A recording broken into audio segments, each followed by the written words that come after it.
একটা 22 বছরের মেয়ে বিধবা হওয়াটা এই সমাজের জন্য, আমার বাবাও নাই, ভাইও নাই, তারপরে হচ্ছে আমার হাজবেন্ডও চলে গেছে। একটা মেয়ের লাইফে 4 জন পুরুষ খুব ইম্পর্টেন্ট, ওই 4 জনের একজনও আমার নাই।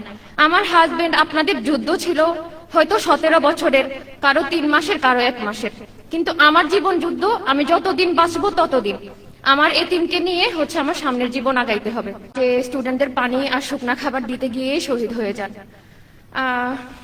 18 জুলাই ঢাকা মেডিকেলে আমি একটা মেয়ের 22 বছরের একটা মেয়ে হাজবেন্ডকে ধরে আর্তনাদ করতেছিল, সে ভিডিওটা দেখে সারা বিশ্বের মানুষই কান্না করছে। তো ওই মেয়েটাই আমি। আমার 22 থেকে 24 হয়ে গেছে, আর আমার 2 বছরের বাচ্চা এখন 4 বছরের হয়েছে। তো 2 বছরে ও এখনো জানে না যে ওর বাবা নাই। ও জানে যে ওর বাবা ওর জন্য চকলেট, গিফট এগুলো আনতে গেছে।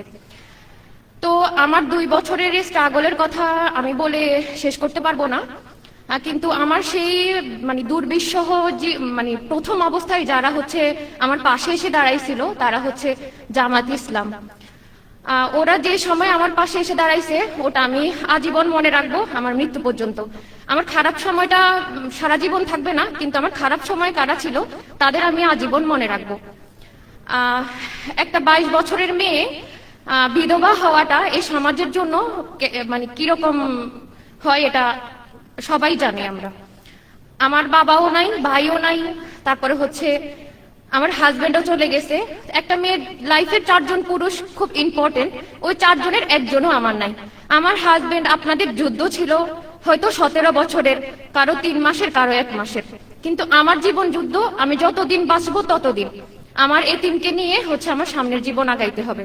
একটা কথা বলি, সেটা হচ্ছে প্রায় 1400 মানুষ শহীদ হয়েছে। ওই 1400 মানুষ, 1400 একটা সংখ্যা, কিন্তু আমার লাইফের আমার মানুষটা আমার জীবন ছিল। ওই একটা মানুষের সাথে আমরা কয়েকটা মানুষের জীবন জড়িত। একটা মানুষ যে চলে গেছে তার সাথে তার সন্তান, তার স্ত্রী, তার বাবা, তার মা। একজন মায়ের একাধিক সন্তান হয়, কিন্তু একটা সন্তানের একাধিক বাবা হয় না।